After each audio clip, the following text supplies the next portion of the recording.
चलिए भाइयों, profit loss का पार्ट 3 का पहला क्वेश्चन देखिए। ठीक है, पार्ट 1 पार्ट 2 देख लीजिएगा। ठीक है, चलिए पार्ट 3 में पहला क्वेश्चन देखिए। अच्छा क्वेश्चन है, इंपॉर्टेंट क्वेश्चन है। कह रहा है एक प्रेक्षण का 2/3 8% लाभ पर बेचा गया एवं शेष को 3% हानि पर बेचा गया। यदि कुल मिलाकर 540 रुपए का लाभ हुआ हो तो प्रेक्षण का मूल्य क्या होगा। ठीक है, ये देखिए प्रेक्षण का मूल्य याद रखिएगा। मान लेते हैं प्रेक्षण का मूल्य कितना है, x है। ठीक है, प्रेक्षण का मूल्य कितना मान लेते हैं, x है। ठीक है, अब बोला है प्रेक्षण का मतलब पूरा इसका 2/3 2/3 पूरे इसका 8% लाभ पर 8% लाभ पर मतलब 8/100। आगे बोला है शेष को, शेष 2/3 है, जो शेष कितना होगा, 1 में 2/3 जाएगा तो आएगा 1/3 x। ठीक, अब ये प्लस में होगा क्योंकि दोनों वस्तु एक है। पहले कुछ वस्तु 8% लाभ पर और कुछ शेष जो बचा है वह 3% हानि पर। हानि है तो माइनस में लिखा जाएगा, -3/100 पूरे। ठीक है, और ये बराबर कुल मिलाकर कितना लाभ हुआ, 540 लाभ हुआ। ठीक है, 540 लाभ हुआ है। ठीक, अब गुणा कर लीजिए आंसर में 8 × 16 काटिए ना भी, ये नीचे 300 माइनस 3x/300 बराबर 540। हर बराबर है 16x 3x जाएगा तो आएगा 13x/300 बराबर 540। इस टाइप का क्वेश्चन ऐसे ही लगेगा हमेशा। ठीक है, 13x मल्टीप्लाई करिए, 13x बराबर 540 पूरे 300 पूरे कितना 300 x बराबर, चलिए इसको गुणा कर लीजिए, 3 0 3 × 12 3 × 5 15 1 16। इधर गुणे में है सीधा, इधर आएगा भाग में। मतलब कितना रुपए क्या होगा, प्रेक्षण का मूल्य होगा।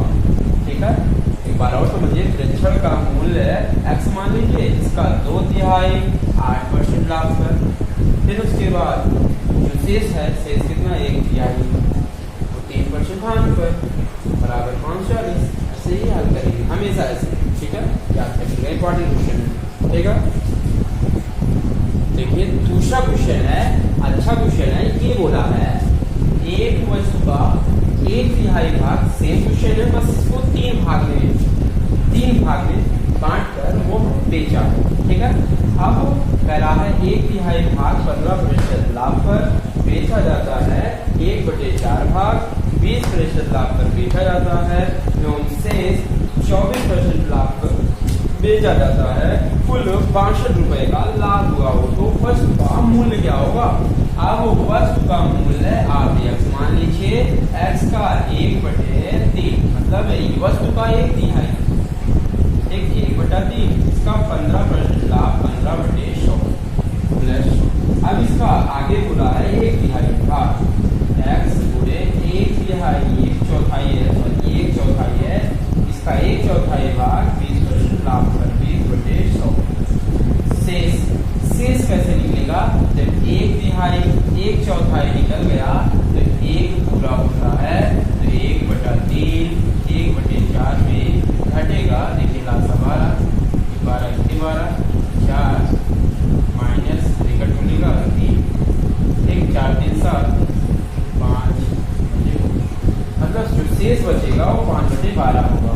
5/12 भाग कितने लाभ पर 24% लाभ बराबर कितना 5। ठीक है, चलिए अब जो कट रहा है काट लीजिए, ऐसे ही हमेशा सभी का बनाएंगे। ठीक है, क्योंकि एक वस्तु इसमें प्लस में सबको जोड़कर अगर हानि होगा तो माइनस में, अगर लाभ होगा तो प्लस में करेंगे। चलिए काट दीजिए, 3 × 3 = 15 4 × 4 = 20 12 × 12 = 2। अब काटिए ना, अब गुणा कर दीजिए, चाहे आप थोड़ा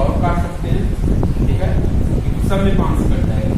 चलो 5 × 5 20, 5 × 5 20, 5 × 5 20। ठीक, आएगा x/20 प्लस x/20 प्लस यहाँ 2 बचा, यहाँ x भी है 2 x/20 बराबर 65। चलिए हर बराबर है तो कौन से मिल जाएगा 1 2 2 4 x/20 बराबर 65। चलिए तिलक मल्टीप्लाई करिए या काट लीजिए, 4 × 4 25 x बराबर 5 से तिलक मल्टीप्लाई करिए, 5 × 10 5 6 20 1 आएगा 310 रुपया। ये इसका वस्तुका क्रय मूल्य है, ऐसे ही हमेशा लगाएंगे। ठीक है, देखिए अगला क्वेश्चन देखिए, ये बोला है एक दुकानदार अपने सामान का 1/4 भाग को 12% धान पर बेचता है और शेष को 8% लाभ पर बेचता है। उस व्यापार में कुल कितने प्रतिशत का लाभ या हानि हुआ? ठीक है, कह रहा है कुल कितने प्रतिशत का लाभ या हानि हुआ। देखिए ये टुकड़ों में बांट रहा है और लाभ या हानि पूछा है, कभी भी टुकड़ों में बांटेगा। इसके पहले वाले क्वेश्चन भी ऐसे लग सकते हैं, n1 x1 n2 x2 ऐसे दूर तक जा सकता है, बराबर x बराबर आपका क्या होगा n1 प्लस n2 × x। आप लगा सकते हैं टुकड़ों में, कभी भी ये बढ़ेगा। ठीक है, n क्या है जो पहला भाग होगा और x1 क्या है जो हानि या लाभ प्रतिशत में होगा। ठीक है, n1 x1 plus n2 x2 अगर n3 दिया रहेगा तो n3 x3 क्यों 1/4 है, शेष आपका कितना होगा 3/4 होगा। दो ही भाग में बांटा गया है, दो ही n1 x1 लिखेंगे प्लस n2 x2। ठीक है, चलिए n1 कितना होगा 1/4 थोड़ी x आपका कितना होगा जो प्रतिशत में होगा वही x होगा। हानि हो रहा है 12%। ठीक है, प्लस अब शेष 1/4 हो गया तो शेष कितना 3/4 x2 8% बराबर n2 n1 1/4 पूरे पूरा x क्या होगा लाभ या हानि होगा टोटल। ठीक है, हमेशा टुकड़ों में बचेगा तो ऐसे ही करेंगे। चलिए हर बराबर है, आइए ऐसे कर लेते हैं। ठीक, चलिए आप करिए क्या होगा, हर बराबर है 4 ये -12 प्लस 8 × 24 बराबर ये जोड़ेंगे 1/4 3/4 तो एक आएगा x होगा। ठीक है, चलिए 24 में 12 जाएगा तो आएगा 12/4 बराबर है 4 × 12 x बराबर 3%। ठीक, अगर ये प्लस में आएगा तो लाभ होगा, अगर ये माइनस आता तो हानि होता है। तो 3% का क्या होगा लाभ होगा, 3% का आपका क्या होगा भाई लाभ होगा। ठीक है, ये इसका आंसर है। अगला क्वेश्चन है, बोला है एक दुकानदार अपने 1/4 स्टॉक का 20% हानि पर बेच दिया, वह शेष स्टॉक को कितने प्रतिशत लाभ पर बेचेगा जिससे उसे पूरे व्यापार में ना लाभ हो ना हानि हो। मतलब उसको फुल ना लाभ हो रहा है और ना ही क्या हो रहा है हानि हो रहा है। ठीक है, ना लाभ हो रहा है और ना ही क्या हो रहा है हानि हो रहा है। ठीक है, चलिए मतलब न लाभ न हानि हानि मतलब 0 हो रहा है। देखिए पहला स्टॉक 1/4 है, ठीक है। अब ये इसी पर लगेगा, टुकड़ों पर बांटा है। देखिए 1/4 स्टॉक 20% हानि पर बेच दिया और शेष स्टॉक को कितने प्रतिशत लाभ पर, ठीक है। चलिए यही टुकड़ों पर कभी भी बेचेगा तो N1 X1 N2 X2 दो ही दिया है तो N1 + N2 × X गुणे।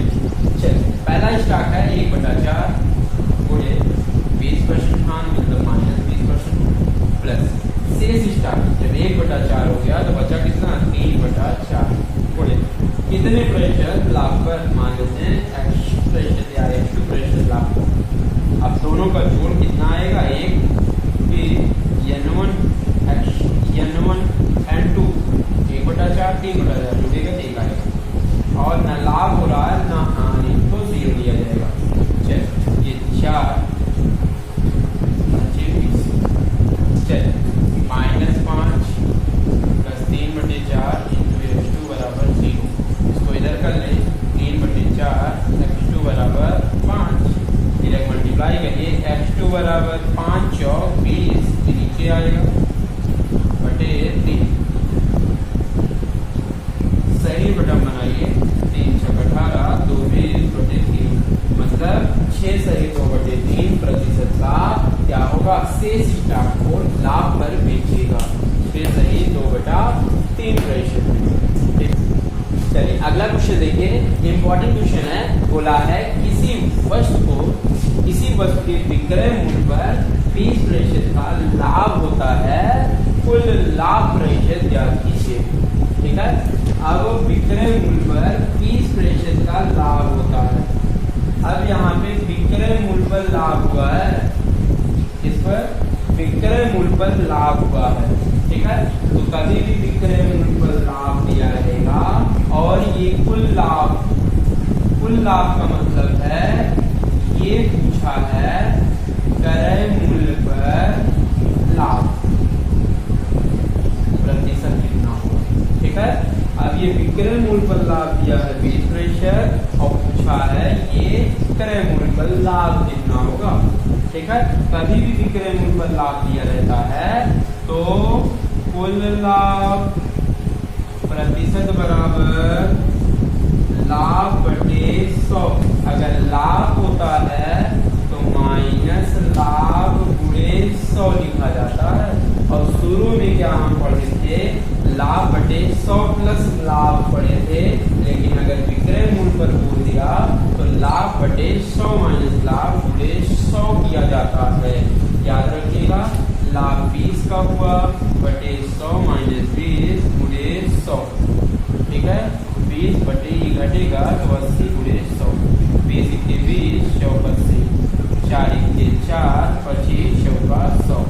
मतलब आपका कुल लाभ कितना होगा, 25% का क्या होगा, लाभ होगा, ठीक है। ये फार्मूला याद रखिएगा। अगर विक्रय मूल्य पर लाभ हो रहा है तो कुल लाभ % बराबर लाभ बटे 100 माइनस लाभ गुणे 100। ये आपका कुल लाभ होता है, आएगा 25%। अगला क्वेश्चन देखिए, ये बोला है किसी वस्तु के विक्रय मूल्य पर 25% की हानि होती है। ये 25% की हानि हो रही है वस्तु के क्रय मूल्य पर हानि प्रतिशत। इसके पहले वाले क्वेश्चन में क्या हो रहा था, लाभ हो रहा था, यहाँ पे क्या हो रहा है, हानि हो रहा है, ठीक है। कुल हानि प्रतिशत बराबर हानि बटे, अगर हानि हुआ है तो नीचे 100 छोड़ते हैं, 100 हानि बटे 100 प्लस हानि गुणे 100। ये कुल हानि प्रतिशत आता है। कुल हानि प्रतिशत बराबर हानि बटे 100 प्लस हानि गुणे 100। हानि 25 का हुआ बटे 100 प्लस 25 गुणे आपका 100, ठीक है। 25 बटे 125 गुणे 100, 25 × 25 पंचे 125, ठीक। चलिए काटिए, आएगा 20 25 100। मतलब अगर हानि हुआ कितने का, विक्रय मूल्य पर 25 तो क्रय मूल्य पर हमेशा कम आएगा। यहाँ पे कितना आएगा, 20 20% की हानि होगी, वो भी क्रय मूल्य पर। लेकिन विक्रय मूल्य पर कहा जाए तो कितना होगा, 25% की हानि होगी, यहाँ पे 20% की हानि होगी, वो भी क्रय मूल्य पर होगी। ये अगला क्वेश्चन देखिए, ये बोला है किसी व्यक्ति ने एक वस्तु खरीद कर उसे 10% हानि पर बेच दिया। यदि वह व्यक्ति उस वस्तु को 20% कम में खरीदा होता तथा 55 रुपए अधिक में बेचा होता, ठीक, उसे 40% का लाभ होता, तो उस वस्तु का सीपी याद कीजिए। ठीक है, इम्पोर्टेंट क्वेश्चन है और अच्छा क्वेश्चन है। आइए सिखाते हैं सब कैसे लगते हैं। इम्पोर्टेंट क्वेश्चन है, देखिए बोला है एक वस्तु खरीद कर उसे 10% हानि पर बेच दिया, लेकिन हमें नहीं पता कितने में वो खरीदा था। आइए सिखाते हैं। हम मान लेते हैं CP1 मतलब पहले खरीदे थे 100 रुपए, 100 रुपए, ठीक है। अब करा 10% हानि पर बेच दिया, तो आइए ये P1 निकाल लेते हैं। 10% 100 में कम करिए तो आएगा 90 रुपए, ठीक है। ये कितना आएगा, 90 रुपए आएगा, ये P1 होगा, ठीक है। अब बोला है व्यक्ति उस वस्तु को 20% कम में खरीदा होगा, मतलब इसी 100 को बोला है 20% कम में खरीदा होता, मतलब 80 में खरीदा होता। 100 में 20 कम कर लीजिए, 80 में जाएगा, ठीक है। या जिसको नहीं समझ में आता है 100 का 20% करिए, 20 आएगा, 100 में 20 बचेगा तो 80 आएगा, CP2 आएगा। अब आगे बोला है कि 55 रुपए अधिक में बेचा होता है, इसको अभी पेंडिंग में रखिए, क्योंकि अब देखेंगे 2 बार बेच कर देखेंगे कितना ज्यादा में बेचा गया है, उसी के हम बराबर कर देंगे, ठीक है। ये बोला है 55 रुपए अधिक में बेचा होता तो उसे 40% का क्या होता, लाभ होता। मतलब ये जो 80 रुपए में खरीदा था, हम इसको देख लेते हैं। अगर वो 40% लाभ लिया है तो 80 का 40% लाभ लिया तो मतलब 100 में जुड़ता है, 140/100, तो 0 कट गया, 14 8 112, मतलब वो बेचा हुआ 112, ठीक है। अब देखिए पहले बेचा था 90 में, लेकिन अब बेचा हम लगाए 112 रुपए में, तो बताइए कितने ज्यादा रुपए में वो बेचा था, कितने ज्यादा रुपए में बेचा था, 90 112 में अंतर लीजिए, मतलब 22 रुपए ज्यादा में वो बेचा था, ठीक है।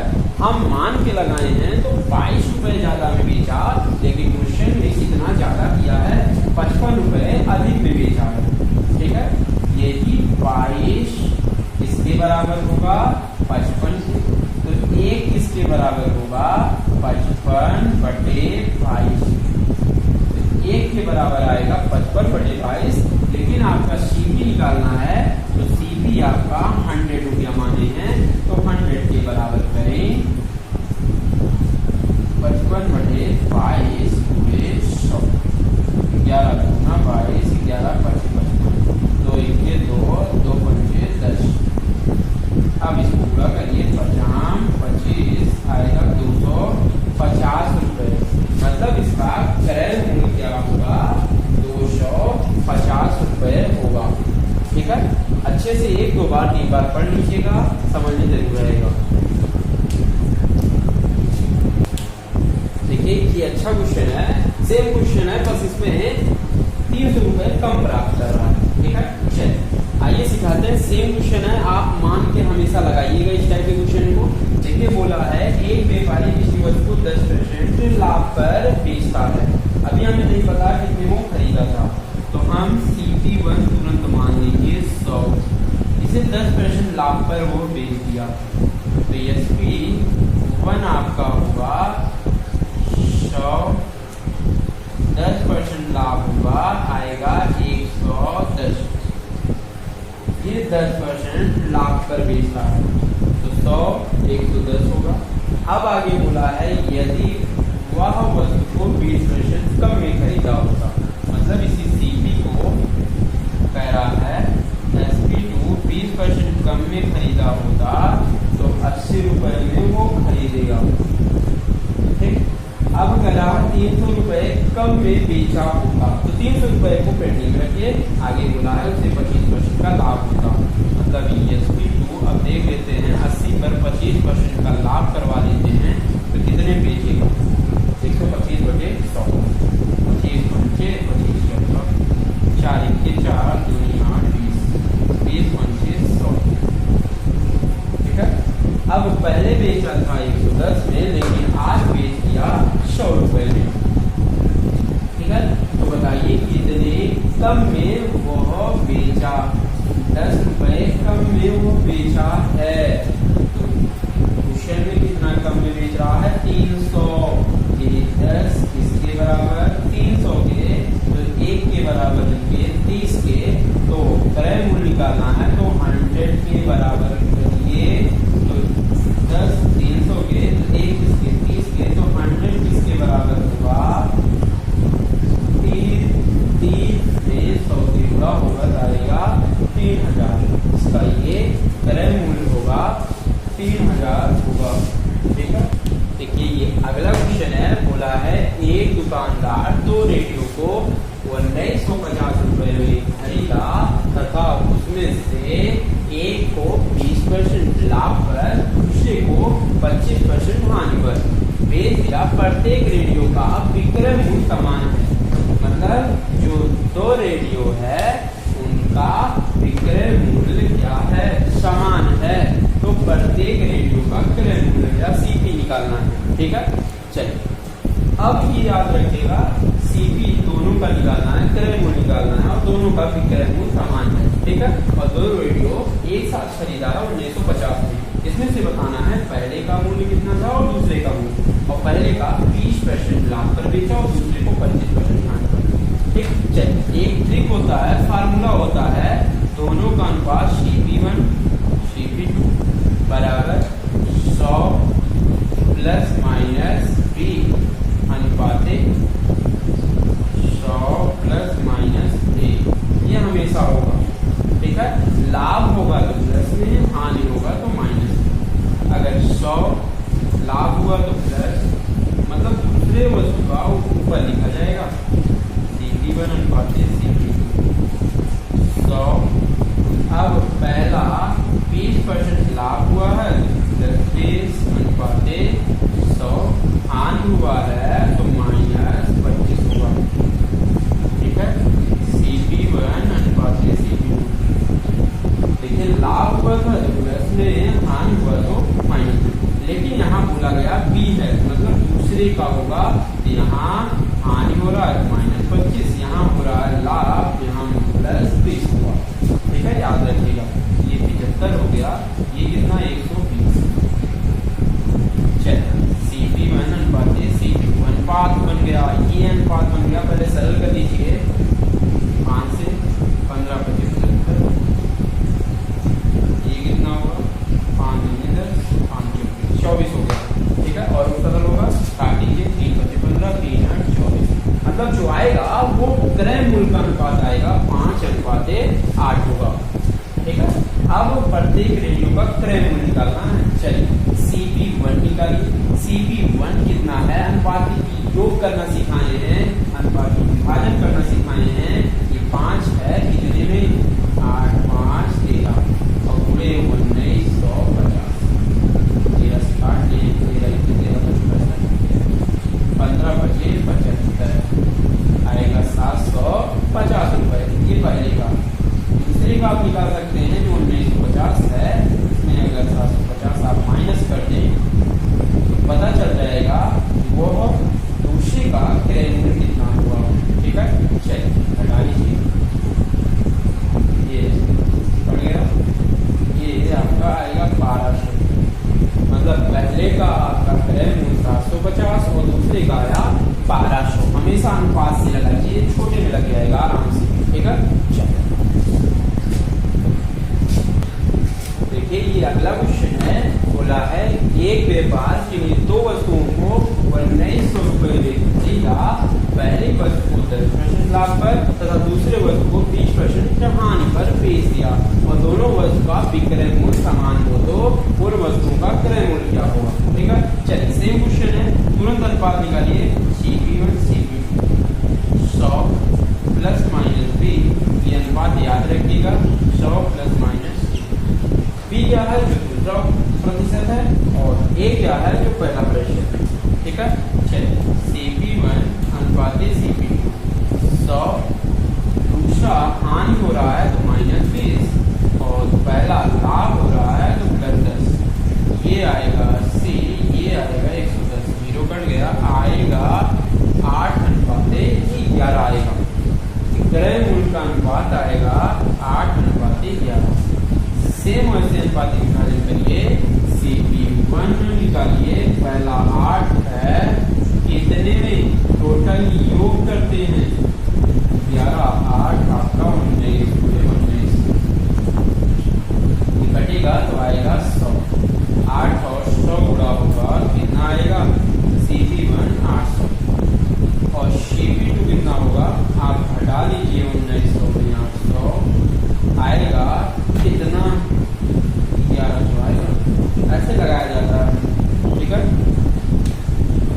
देखिए सही लगा है, ये आएगा। ठीक है, सही है, लिख लीजिए, ये आएगा 800, ये आएगा 1100, ये आंसर है। देखिए ये अगला क्वेश्चन है, एक फल वाले ने कुछ सेब 1 रुपए में 12 की दर से खरीद कर उन्हें 1 रुपए में 10 के भाव से बेच दिए। यदि इस प्रकार उसे 4 रुपए का लाभ रहा हो तो उसने कुल कितने सेब खरीदे थे। आइए सिखाते हैं इस टाइप का क्वेश्चन कैसे लगेगा। पहले आप देख लेते हैं इससे कितने रुपए का लाभ होगा और कितने सेब बेचने पर होगा। ठीक है, चलिए आइए इससे देखते हैं कि 12 सेब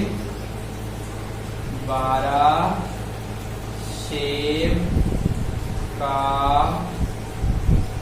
क्रय मूल्य मतलब CP 1 रुपए है और आगे दिया है 10 सेब का विक्रय मूल्य मतलब SP बराबर 1 रुपए है। ठीक है, चलिए अब कब पता चलेगा वो कितने में या कितने रुपए का लाभ हुआ, कितने सेब बेचने पर हुआ। ठीक है, पहले आप वस्तु बराबर करना होगा। ये 12 है और ये 10 है, कैसे बराबर करते हैं, लासा लेकर। 12 10 का लासा 60 हो सकता है, तो इसमें हम 12 पंचे 60 कर लें, जितने 5 से कर लें और 10 छंग 60 कर लें, इसमें 6 से कर लें। 12 पंचे 60, सेब का CP आएगा 5 रुपया और 60 सेब का SP आएगा 6 रुपए। अब आप बताइए 5 रुपए में खरीदे थे 60 सेब और बेच रहे हैं 6 रुपए में 60 सेब, तो बताइए कितने रुपए का लाभ हुआ। पहले 5 रुपए में खरीदा था लेकिन बेचा 6 रुपए में, तो ठीक, तो 1 रुपए का यही से पता चलेगा 5 1 6, 1 रुपए का लाभ होता है कितने सेब पर, वो 60 सेब बेचा है 60 सेब पर, लेकिन वो बोला है 4 रुपए लाभ करना है, तो 4 रुपए का लाभ होता है कितने पर, जब 1 रुपए 60 है तो 4 रुपए कितना, मतलब 240 सेब वो बेचेगा तो वो कितने का लाभ होगा, 4 रुपए का। अगर 1 रुपए का लाभ होता तो 60 सेब बेचता, 4 रुपए का लाभ होता तो 240 सेब बेचता। देखिए अगला क्वेश्चन है, इंपॉर्टेंट क्वेश्चन है, अच्छा क्वेश्चन है, सबसे अच्छा क्वेश्चन है इस चैप्टर का। एक व्यक्ति कुछ कंचे 1 रुपए में 20 के भाव से तथा उतने ही कंचे 1 रुपए के 30 के भाव से खरीदता है। वह दोनों प्रकार के कंचों को मिलाता है, मतलब दोनों प्रकार से, मतलब अलग अलग तरीके से खरीद रहा है। ठीक है, उतने ही प्रकार का, मतलब उतने ही प्रकार का कैसे निकलेगा, 20-30 का लासा निकालते हैं, उतने ही प्रकार का तभी आएगा, मतलब सेम कंचा खरीदना है। अब वो बोला है उन्हें 1 रुपए में 25 के भाव से बेच देता है, तो पूरे सौदे में लाभ या हानि प्रतिशत क्या आएगा। चलिए अब देखिए, अब 20 कंचे वो खरीदा 1 रुपए में, चाहे ऐसे लिख लीजिए 1 रुपए में खरीदा 20 कंचे। ठीक, अब उसके बाद वह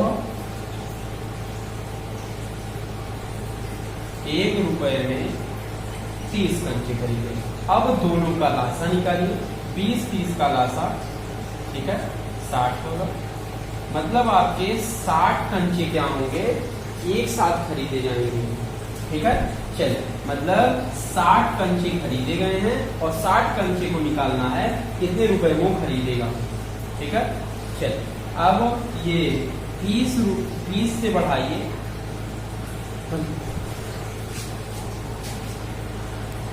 दोनों प्रकार से आप 60-60 कंचे खरीदेंगे। ठीक है, अब इससे भी 60 कंचे खरीदिए, इससे भी 60 कंचे खरीदिए। और कैसे पता करेंगे, दोनों कंचे से आप लासा ले लेंगे दोनों कंचे का। ठीक है, अब देखिए कैसे बढ़ रहा है, 20 तिहाई 60। ठीक, तो उसी रेशियो में आपका मूल्य भी बढ़ेगा, 3 से गुणा करिए, 3 के 3 रुपए होगा। अब 30 गुना 60, ये भी ऐसे इसी रेशियो में बढ़ेगा। जैसे बढ़ता है कि जैसे लासा में बढ़ेगा वैसे रुपया में भी बढ़ेगा, 1 गुना 2 रुपया।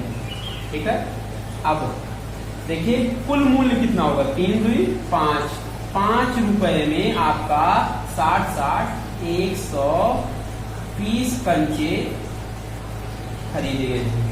मतलब 120 कंचे 5 रुपए में खरीदे गए हैं और बेचने को बोला है 1 रुपए में 25 के भाव से बेच रहा है। ये आपको खरीदा गया है 120 कंचे 5 रुपए में। ठीक है, पहले मूल्य लिखेंगे। अब ट्रिक बताया गया है, पहले दुकान पे जाते हैं तो पहले आप वस्तु लेते हैं, उसके बाद रुपया देते हैं। वस्तु लेंगे तो 120 5 रुपए में और 25 के भाव से 1 रुपए में बेच दिया था। ठीक है, चलिए अब फिर मल्टीप्लाई करते हैं, 1 20 करेंगे। चलिए 20 माइनस 25 पंचे 125 बटे कितना 125 गुणे 100। देखिए 25 पंचे 125, जो बाएं तरफ से गुणा करेंगे वो नीचे लिखा जाएगा, घटाएंगे तो आएगा 5 बटे 125 गुणे 100। ठीक है, 25 पंचे 125, 25 चौका 100, 5 1 5 माइनस में आया। मतलब अगर माइनस में आया तो ये 4% की क्या होगी, हानि होगी। 4% की क्या होगी, हानि होगी। अब वस्तु लिखेंगे, रुपया लिखेंगे, 120 कंचे खरीदा 5 रुपए में, फिर बेच रहा है 25 कंचे 1 रुपए में। अब उसके बाद बाएं तरफ से गुणा करेंगे, आएगा ये 120 120